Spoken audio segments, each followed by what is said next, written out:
Om.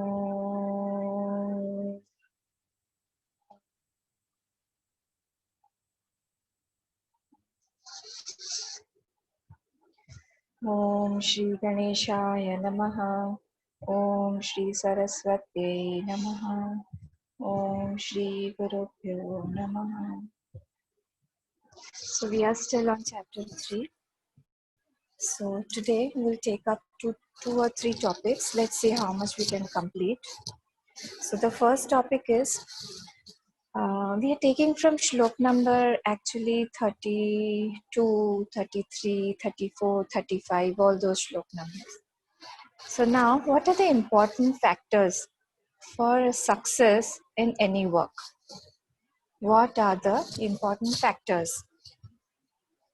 So the important factors, so the Lord has given us.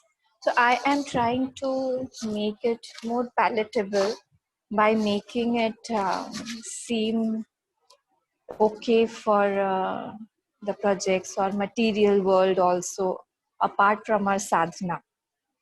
So I don't want to make it too spiritual. But when I was taught, it was completely in a different language, different technical terms. Bhagwan also has used those terms. So I'm avoiding those things. So I have used lighter words. I have used English words. So wherever you want, you can correct me also that this word will be more appropriate than the other words that I use. So the first thing is, when we want to have success in some work, the first factor is Anushtan. Anushtan means, Anushtan contains three things. Anushtan means, now I don't know how to translate this word Anushtan. Anushtan has got three things. You can help me out later on. So Anushtan has got three things. The first thing is Sankalp. Sankalp meaning resolution. Simple. Resolution. So we have to take a resolution. So that Sankalp is related to our mind. Mentally, we have to take that resolution. And that resolution should be guided by someone higher. Some expert should be guiding us.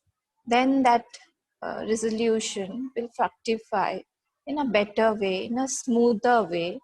So we need to have somebody in our life who will keep guiding us for these better things. So in spiritual world, we call him a guru. So it depends. Okay. So now when we are taking guidance, then at that time, Shraddha helps there. What does Shraddha mean? Shraddha means our faith. So faith will help if somebody is guiding you. If you have got faith on him that, okay, whatever he is saying, I don't see any possibility there now at this point of time, whatever he's saying. But still, I have faith in his words that those words will fructify into some situation that I want in the future. So faith makes me see something bright in the future. Not now. I'm not able to see anything now, but it gives me eyes to see something, penetrate the future and see something like that. So Shraddha guides us. Shraddha takes us to the unseen. Shraddha will prompt us. So Shraddha means faith. So all these things go in a common line with faith. So Shraddha, if Shraddha is absent, then action cannot be done. Okay. So whenever we are acting, we are doing something, if our physical capacity is not there, but we have our mental capacity, call it Shraddha, then we can scale the highest mountain. If you know Arunima Sinha's name, okay, do you know who she is? Arunima Sinha? Tell me, who is she? Arunima Sinha? She climbed Everest and she had some Yes. sort of a problem, like handicapped in Yes, some way? yes, yes. The first female amputee, amputed climber, female. At the age of 30, she climbed Mount Everest. And then also she scaled Mount Vinson, the highest peak of Antarctica. That also she scaled. Being with one leg, her one leg was amputated. I mean, she was thrown from the train while she was going to Delhi. She belongs to some city from Uttar Pradesh. So while going, she met with some accidents, some snares, those snatchers, chain snatchers were there, and those people only threw her out. That was a horrible incident that happened in her life, but that changed her completely. She was a player before that, formally, but afterwards she decided. And when she decided this, when she took this resolution, even her doctor and everybody told her, how is this possible? How will you climb a mountain? Can you walk? Just come out of your bed and start walking now. She couldn't do that also. But because of her mental strength, because of her faith, that Shraddha that she had inside, she said, no, I will do it one day. And she did it. So, Shraddha helps us in any work to make it successful. Sometimes what happens, this ego comes in between. Ego or ahankar that comes in between, and it won't let us work for something higher or listen to somebody bigger in our life. So when some guru tells us something, actually, when a guru is there in our life, he keeps hammering on our likes or dislikes. It's a hammering from him because he wants to chisel us. So when somebody elder is there, if we take his advice, then it's fine. But this ego, if it doesn't let us take those advices and work according to it, then we are at loss. So if anybody touches my ahankar, if anybody touches my likes and dislikes in the world, what happens? We just drift apart from that person. If somebody criticizes us, if somebody shows us something wrong or wrong habits in us, we don't like him actually. But for a seeker, for a person who wants success in this world, he will always welcome criticism because he knows that through criticism, I will I will improve myself. That's a way to make myself better. So with ahankar, we cannot go anywhere. We cannot work in the world. We cannot work in the spiritual life, nowhere. And that is why this is a big enemy that we have to counter anywhere we go. Okay. So food habits are there, sleeping habits are there. We conduct camps here in our ashram. So we conduct camps for our small children, like till class 7. So we call it rainbow camps, summer camps. So we have around 200, 300 children at that time. This year we couldn't conduct because of all the situation outside. But every time we have those children, and we have a special session where we ask them to bring food from their home. And why have we kept this session? We could have provided them here, but we tell them to bring their tiffin boxes, and we make the groups, and they have to share their tiffin boxes with each other. And whatever they don't like, that also they have to eat. If somebody is offering you, you have to eat. You have many people, like in Northeast, this is the thing that the Hindu families, especially, they have only one child or no child. This is a trend here. I mean, I'm talking about my age people also. They have only, I mean, either they are all alone or only one sibling, like that. So here they don't know how to share. They don't know how to care. Those children, those kids. And then they don't feel anything else about it because they don't have brothers and sisters. So when they come here, they want everything to be special for them. So we try to give those things in them that they should learn how to care for other people also, care and share both of the things. So somebody must be liking something, and we tell them specially, your Maggie is not allowed, no noodles. Those things that you must be having at home, those things are not allowed. So they have to bring all those cooked things, we tell the parents, and then they have to share. Even for the youth, I sometimes call them and I say, come, we'll have lunch together. And that time my attention is only on whatever we are having at the ashram. Are they having it or not? It's compulsory. Whatever I give them, in whatever I serve in their plate, they have to finish the whole plate, and they can't make a fuss of anything. So like that, they, many times it happens, Amma, they call me Amma here. So Amma, we don't want to have this. I don't like this. Or this taste is not nice. Or can I have it later on? I said, no, now only I have to have. Now only. So when somebody hits on my likes or dislikes, at that time, how do I take it? Do I welcome that criticism? Do I take it positively? Do I take it as a gateway towards my progress? So it depends on me how I take it. If I have Shraddha, yes, that will help me to believe in that person. Okay, so first was, what did I say? The first thing was Sankalp. Now the second thing is time. In that Anushthan, there are three things. First one is Sankalp, then second is time, and the third one is Vidhi, or the procedure. How do we do that work? So these three things make that Anushthan. You must have heard this word, Anushthan. I am doing one Anushthan. It may be of anything. So Anushthan means to do some work, some project. So that Anushthan is synonymous to a project. So how do I make that project successful? So I, first and foremost, I have resolute resolution. I don't vary on my resolution. Second one is this time. So we'll see what is time. So when you give, don't ever have loose ends with your mind.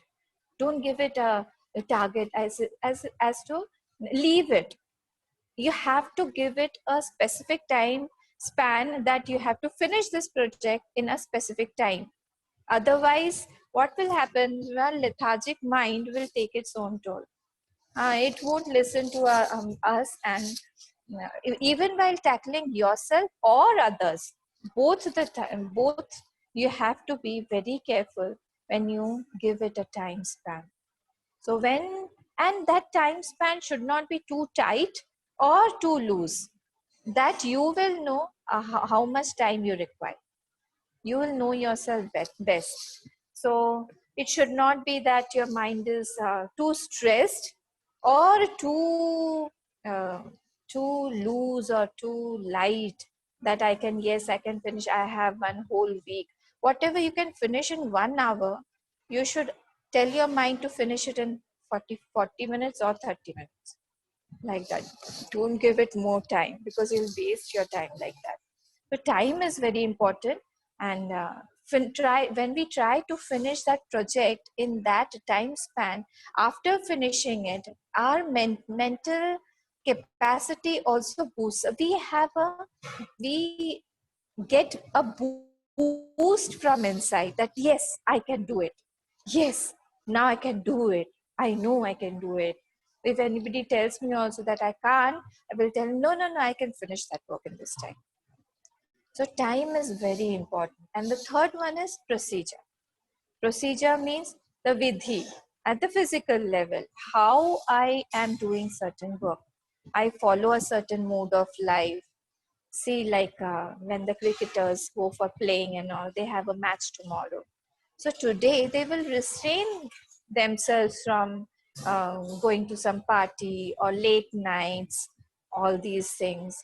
The singers, when they have to perform, they restrain them from taking oily food or pickle or all those things. The gymnasts or the people from the showbiz or the dancers, They will have they are conscious, like just now Namami also told me about the banana stuff.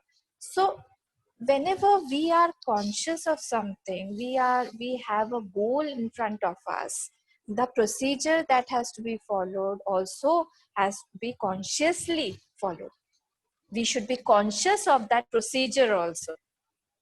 Okay, the place, I gave you so many examples. So there has to be a certain mode of life when we have a certain goal.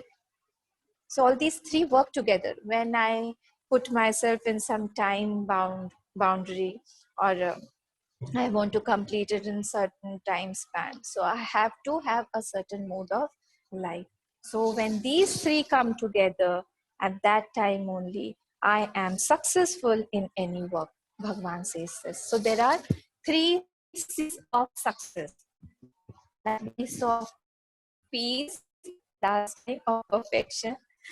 You remember?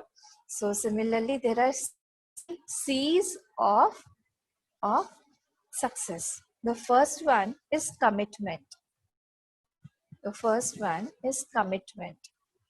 Yes, C's of success. First one is commitment. Second one is conviction.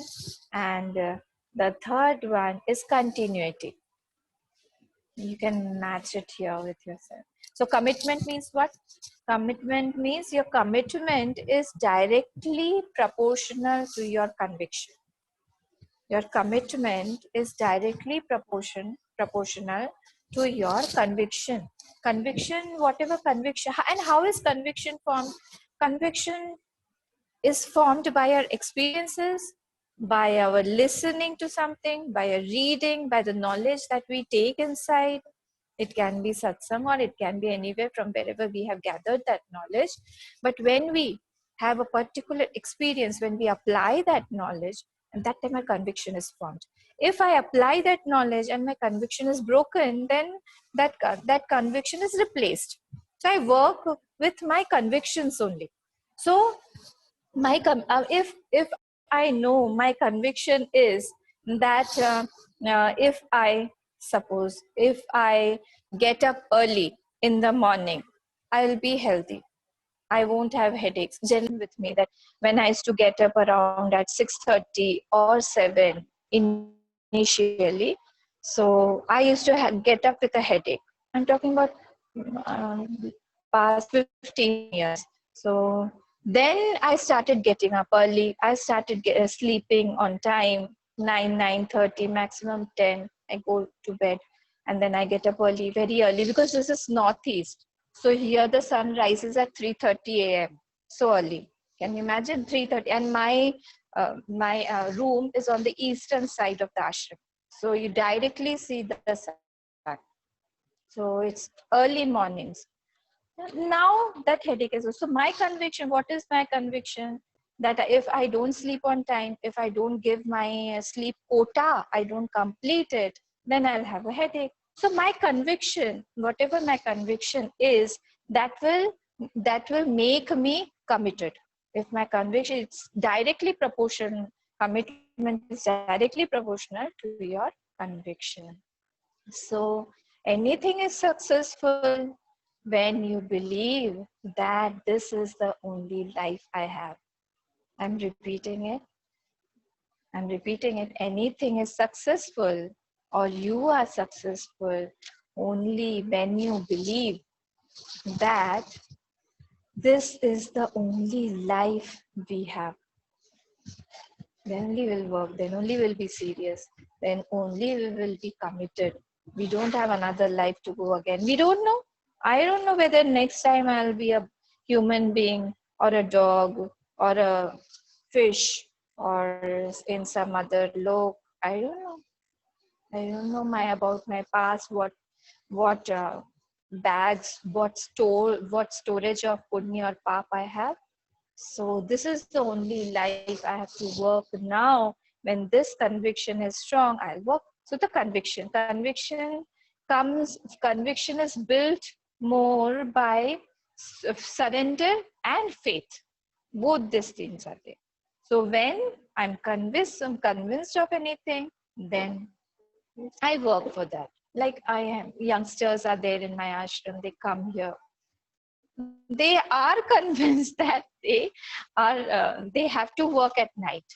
I tell them so many times, you get up in the morning, you do yoga, you go for jogs and all, and but no, they will sleep till late, and they will at around 1 o'clock they will have their dinner. I don't know this generation, what's generation. So their conviction is like that. What can I do? We can just tell them, we can ask them to change, but it ultimately depends on them how they do it. And once their conviction does not give them the right fruit, then maybe they'll change. One in one church, one father used to preach, and at that time he used to one. There was a billionaire, and he used to come once in 6 months or like that. So that father used to always tell him, why don't you come every Sunday?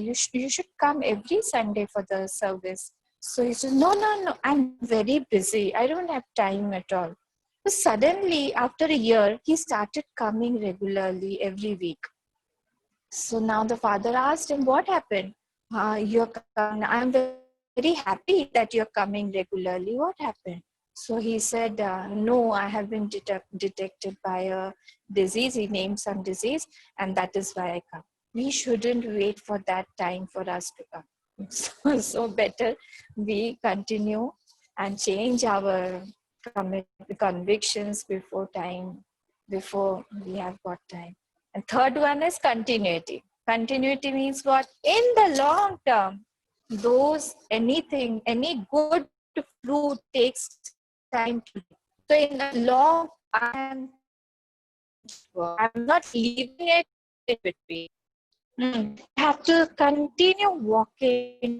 Don't stop in middle. If you have taken one resolution, if you have taken one commitment,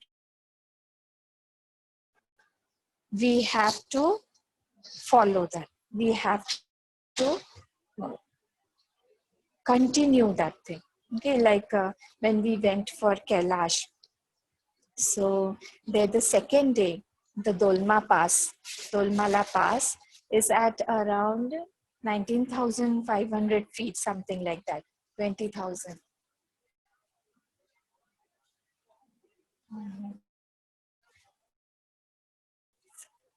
10,000. Now, second day parikrama to walk is very difficult. Very, because the air is so thin there. The air is thin, and plus the height is there, and then you don't want to walk. The terrain is very rocky. If you fall down, you'll go into the ditch. I mean, it's so deep. The valley is very deep.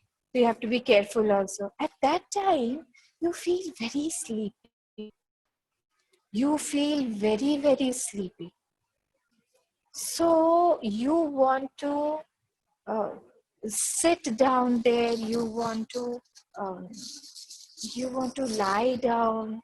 So if you have got Sherpas walking with you, they will continuously force you to walk. They won't allow you to sit. They won't allow you. Okay, 1 minute. Okay, just excuse me for 1 minute.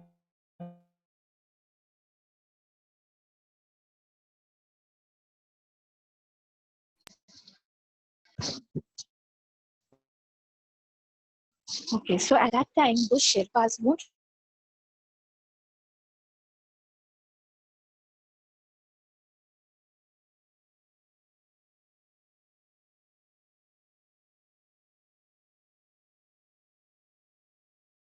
Say, if you sit, then what will happen? You'll fall asleep, and then oxygen level will go down, and what will happen? You will become unconscious. So you need to be very, very careful at that time and continuously keep walking. Once if you sit there, then you are gone. खोल दो दरवाजा खोलो. हाँ, खोल के उनको ऊपर बिठाओ. So then, that is it. You have to keep continuing. And once you cross that patch, then what will happen? Then you have reached there.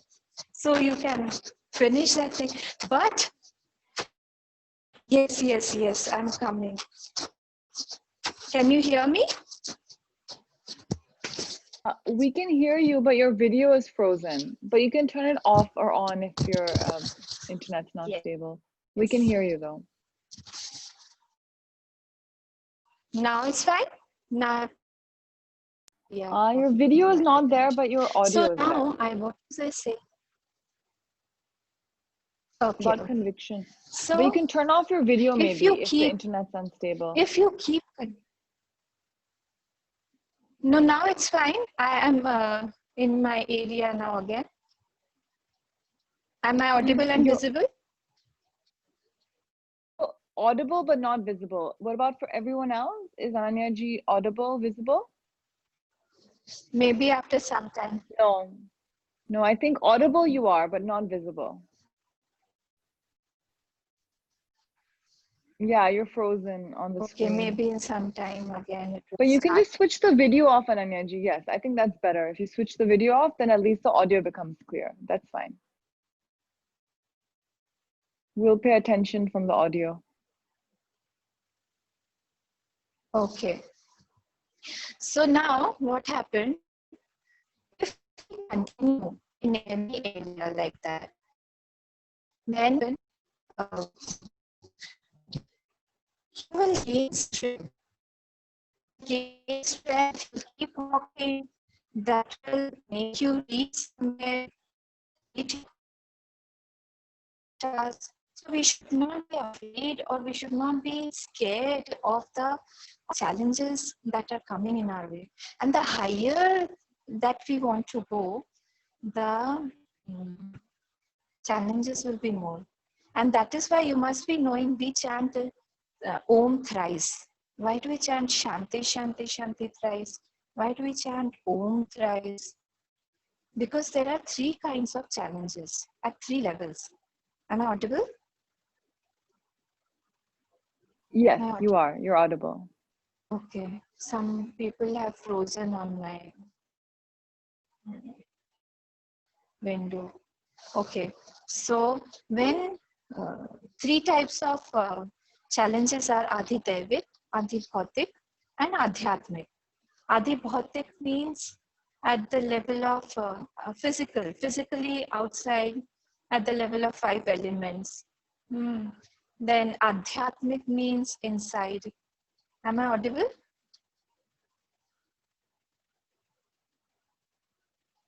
Okay. Okay. So when this was Adhi-Bhautik, then Adhyatmik is at the level of mind. And at the level of Devtas, the higher powers, they are there.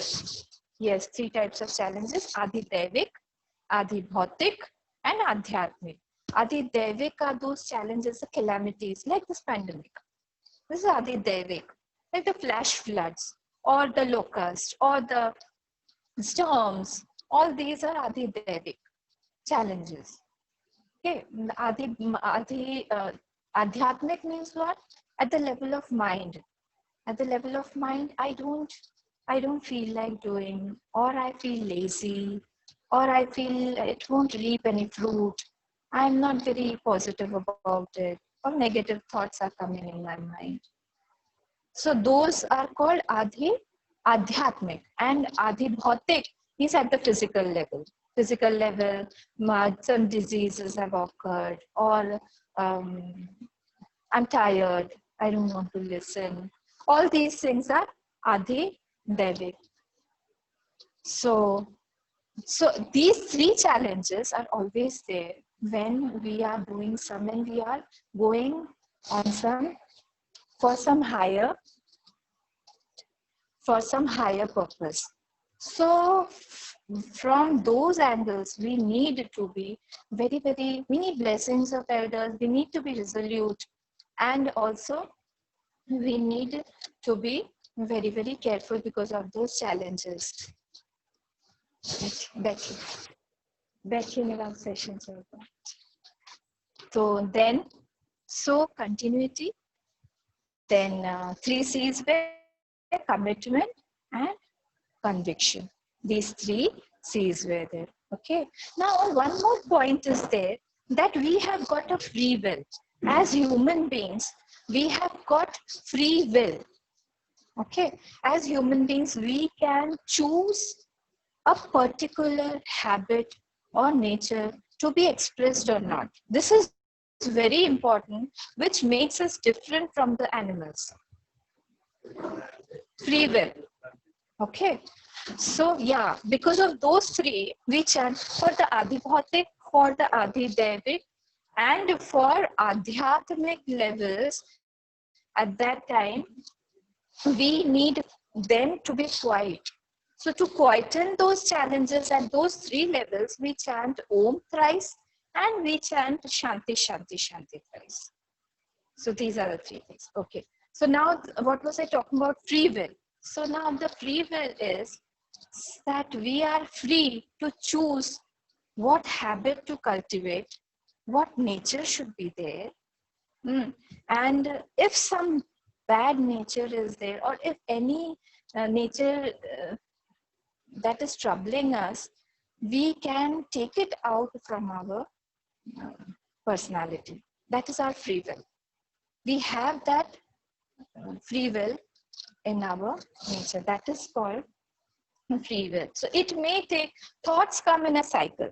See, some thoughts come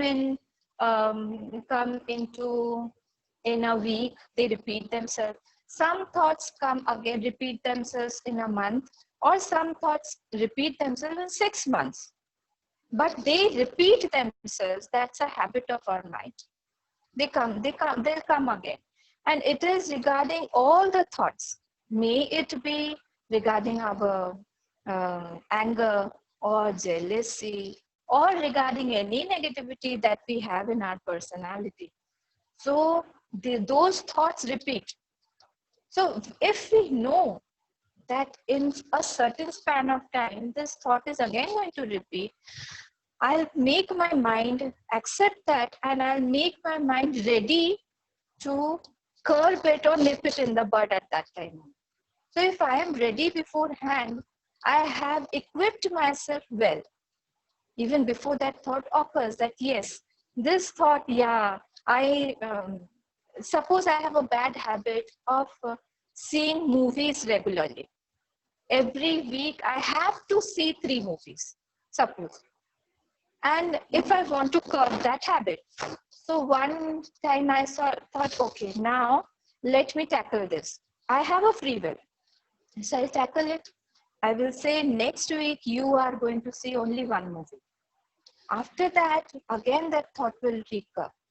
And once that thought recurs again and again, it will come and disturb me. I will tell,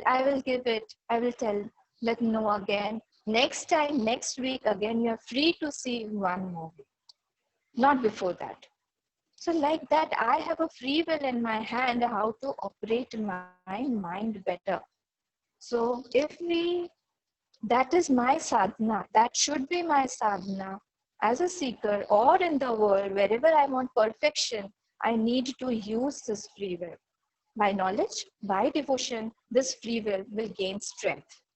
Okay, my anger arose. I got angry on some person. And before that anger was coming in my mind, I could see that anger is going to arise. And beforehand, if I am ready to accept that thing, that thought will come and ransack me, then I am prepared for it. So this is the free will. Now, how much time is left, Namami?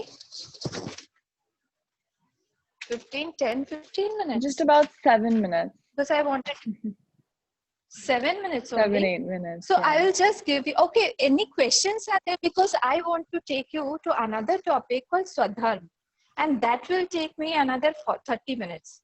So let's stop here. If you have any question, you can ask me any question, then we can discuss on those questions. And we'll take up this topic of Swadharma next time, next Sunday. That sounds good. What do you think? What do you think? Yes, perfect. So Is it that all all right? goes in. Yes, But for perfect. that, you have to ask me questions. Sure, sure, sure. You have to ask me Um, something. okay, great. I'm going to ask the first question. Um, in about the three C's of success: commitment, conviction, and continuity. Does the Lord suggest any ways for us to be able to achieve these? While we know that they're there, sometimes are there methods of maybe helping us achieve these three? Okay, you want to achieve this three. Yes, Okay, so you want to have commitment in you. You want to have convictions in you and continuity in you. So yes, all these come up from what I feel is come up from satsang only. If you keep on listening to satsang, don't go to that typical that one person is speaking and you want to hear. See, satsang means even reading. Satsang means even watching the TV. From wherever you gather knowledge, that is called satsang. From wherever. So if you are continuing to gather knowledge, that knowledge will keep you on the track. Knowledge is always enlightening. Knowledge will help us to cut the bonds, cut the bondages of our mind. So that commitment will also, I told you, commitment increases from conviction. It is directly proportional to conviction. So if my conviction, how do we build conviction? Conviction is also built by hearing, listening. That also comes from satsang. When we surrender ourselves, when we give someone an opportunity to prove, okay, and I accept that I don't know two things. First is I accept that I don't know everything and somebody else knows something better than me. And second point is I give him an opportunity to prove himself. Okay, fine. Let's listen. Okay, this Ananya Chaitanya, she wants to speak on Gita. Okay, let me listen. I'll give her an opportunity. Let me see how she speaks and what's her conviction. See, we all are not talking to each other. Who's speaking? My conviction is speaking to your conviction. My commitment is speaking to your commitment. My Devta sitting inside is speaking to your Devta sitting inside. My mind is talking to your mind. Okay, so when we are interacting, actually our convictions are interacting. If you feel, okay, this conviction, I don't feel this is right. What's she talking about, all satsang and everything, all these Ishraddha? I don't believe all these things. Unless you try to put those, you apply those things, and when you see the outcome, when the result comes in front of you, and that time you realize, no, whatever was being spoken of, that is true, that is right. And maybe now my conviction is not like that. Maybe sometimes in future, maybe in 6 months, maybe in 1 year, my conviction will change. So I give that person an opportunity. Okay, fine. I surrender myself. Okay, fine. Speak and I will listen.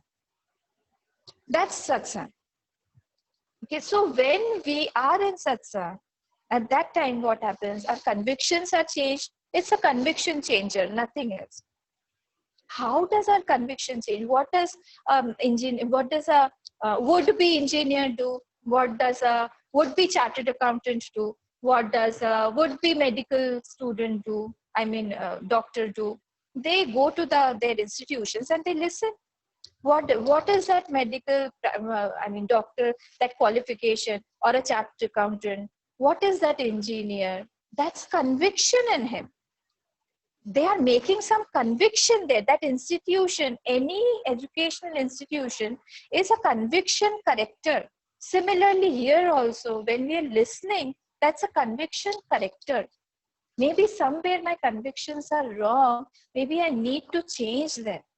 So these things, conviction, commitment, and continuity, when they are aligned and go in hand to hand, then they take us to success. So basically, if we want them to be in our life, we have to keep on listening. We have to surrender ourselves. Somewhere we all should have an altar in our lives. We should all have, like those three things that I had told you about Karma Yoga. If you all remember, what was that? Vishalji is there. Vishalji? Ha. Vishal was telling me about those three things. He must be remembering. So the Alter, first one was? it's the altar doer. Yes, very good. And the Yes, yes. fruit of action, right? The fruits thereof. Altar, doer. Yes, and yes, surrendered food. Very good. So three things were the all-pervading altar, surrendered fruit of action, and the surrendered doer. So when we surrender ourselves, these things automatically come. Unless we surrender our ego, these things won't come in our lives. Okay, I think the time is up now, Namami. Yeah, time flies by very quickly. Okay, during the so Gita we will class. meet you again. Next Sunday. Uh-huh. Next Yes, Sunday so we'll see next you. Sunday, we'll start with the Swadhan topic. That also belongs to this third chapter. So I hope you all are not getting bored. And we'll continue with this. See, Ananya, Swadhan is very, very important. I have a Oh, small Because Anu, we you have had a small the question. idea about it. in this whole commitment, Yes, conviction, and yes, yes. continuity we talk about, or everything. I mean, for me, I don't know. I want to know, where does discipline come in? I mean, and how do we really inculcate? I know satsang and also the body, the mind, everything. But that I see Yes. the primary crux of this whole thing being a self-discipline to everything. What do you have to say about Yes, yes, yes. That self-discipline will that will come in your conviction, and that will come in your continuity. See, if you don't have your self-discipline, you cannot continue. That's what I was talking about when we were talking about this this Kailash trip. And also, if we don't have discipline in our lives, we can't continue anything. Okay, or we'll be lethargic, or we'll procrastinate something and say, okay, later on I will see. So self-discipline is the bottom line of all these three. Foremost is the continuity portion. You can't continue unless you have self-discipline. So the self-discipline has to be there in every aspect, in every field, wherever we are. For perfection, that self-discipline is essential. Anywhere you go, even if you're cooking, smallest thing, or if you are sweeping the floor, if you don't have discipline in that, you'll leave a patch and go ahead. If you're cooking, instead of sugar, you'll put salt. If your mind is not disciplined, you're thinking of something else. So discipline is the basic thing that goes through all these three. It has to, otherwise we can't continue. Otherwise our convictions will waver, and also the commitment won't be there. Because if discipline is not there, I won't be committed. I ask somebody to come here regularly. Every week, I ask them to come and visit our ashram. But because there was no self-discipline in their lives, so they could not continue. The commitment became poor. So underlining all these three, commitment, conviction, and continuity, has to have self-discipline in life. Okay, it is very important. Though I haven't mentioned in this, but it is actually included in that. Okay, I have given a very broad picture. You see, three C's are very broad picture. You can, like, I'm very happy that you're thinking about it. I'm very happy, and congratulations to you that you thought about it. And self-discipline is very important. Another question, I heard somebody else also asking something.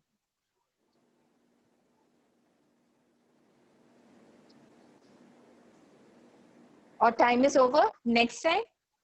Whatever Namami says. Next time is gonna Hanyaji.